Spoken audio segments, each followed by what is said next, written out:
Assalamualaikum warahmatullahi wabarakatuh. Perkenalkan, saya Sylvia Amalia Febrianti dengan NIM 231103050001 dari kelas Psikologi Islam 1. Video ini dibuat untuk memenuhi tugas ujian tengah semester 5 pada mata kuliah psikometri dengan dosen pengampunya yaitu Bapak Nuzul Hadianto SPSI MSI. Langsung saja kita mulai. Yang pertama saya akan membahas tentang hakikat dan ruang lingkup psikometri. Psikometri adalah cabang ilmu psikologi yang mempelajari cara mengukur aspek-aspek psikologis manusia seperti kecerdasan, kepribadian, sikap, motivasi, dan emosi melalui alat ukur, yaitu tes psikologi, skala, kuesioner, dan lain-lain. Objek yang diukur yaitu karakteristik psikologis yang tidak tampak langsung. Tujuannya adalah untuk menghasilkan data kuantitatif tentang perilaku atau kemampuan mental agar dapat dianalisis secara ilmiah.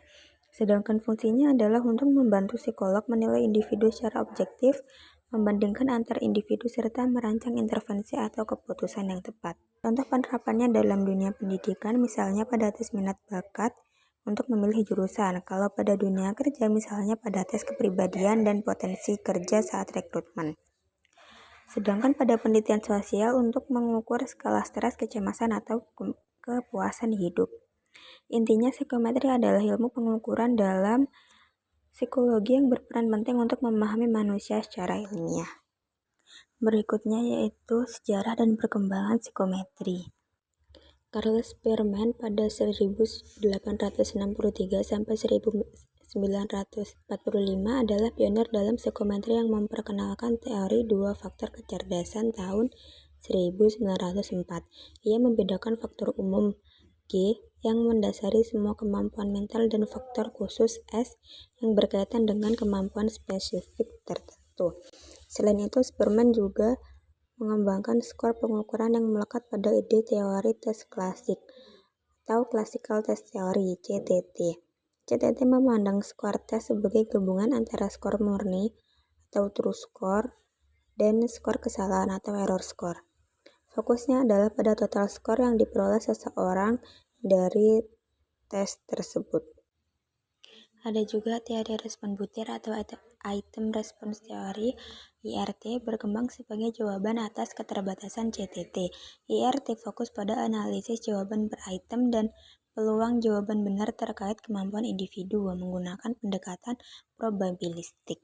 Berikutnya yaitu perbandingan tes kertas pensil dan tes berbasis komputer atau CAT. Tes kertas pensil adalah metode tradisional dengan jawaban di atas kertas dan koreksi manual yang lambat. Tes berbasis komputer atau CAT menggunakan perangkat digital sehingga penilaian cepat dan otomatis. CAT bersifat adaptif, menyesuaikan soal dengan kemampuan peserta sehingga hasil lebih akurat dan fleksibel. Tes kertas pensil butuh tempat khusus dan risiko kebocoran soal, sedangkan CAT bisa dilakukan remote dengan keamanan lebih baik berkat enkripsi. Biaya awal CAT lebih tinggi tapi efisien jangka panjang. Secara keseluruhan, CAT lebih unggul dalam kecepatan, akurasi, dan keamanan, meski tes kertas pensil masih sering digunakan tergantung kebutuhan dan fasilitas. Berikutnya yaitu konsep dan pengukuran skala psikologis. Pengukuran fisik itu objeknya nyata, tinggi, berat, dan suhu. Sedangkan pengukuran psikologis itu mengukur sifat mental yang tak tampak, seperti emosi, motivasi, dan stres, diukur melewat respon individu. Ada 4 skala pengukuran, yaitu yang pertama ada nominal, yaitu kategori tanpa urutan, contohnya warna dan makanan favorit. Yang kedua itu ordinal, ada urutan tapi jarak tidak sama, contohnya seperti ranking prestasi. Yang berikutnya itu interval dengan jarak sama tapi tanpa nol mutlak, contoh skor IQ skala stres 1-10. Yang keempat yaitu rasio jarak sama dan ada nol mutlak, contoh waktu, suhu, dan berat. Contoh pernyataan bisa berupa saya merasa cemas saat menghadapi ujian atau saya mengalami sakit kepala karena tekanan belajar. Skala ini membantu mengukur tingkat stres siswa dari sangat rendah sampai sangat tinggi secara kuantitatif, memudahkan mengidentifikasi zona stres pada intervensi yang tepat.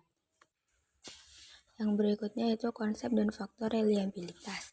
Reliabilitas adalah tingkat konsistensi hasil alat ukur psikologi ketika digunakan berulang kali dalam kondisi serupa. Semakin tinggi reliabilitas, semakin stabil hasil pengukuran. Faktor yang mempengaruhi reliabilitas adalah yang pertama itu kondisi individu, antara lain emosi, kelelahan, dan motivasi. Yang kedua itu kualitas butir pertanyaan. Pertanyaan yang jelas atau ambigu dapat mempengaruhi reliabilitas suatu tes. Yang ketiga, kondisi lingkungan dan waktu pelaksanaan. Dan yang keempat itu panjang tes. Jika tes terlalu singkat, biasanya kurang reliabel. Pesan utamanya adalah alat ukur psikologi yang reliabel menghasilkan hasil stabil, konsisten, dan dapat dipercaya. Menjadi dasar penting untuk interpretasi psikologis yang valid. Sekian dari saya. Wassalamualaikum warahmatullahi wabarakatuh.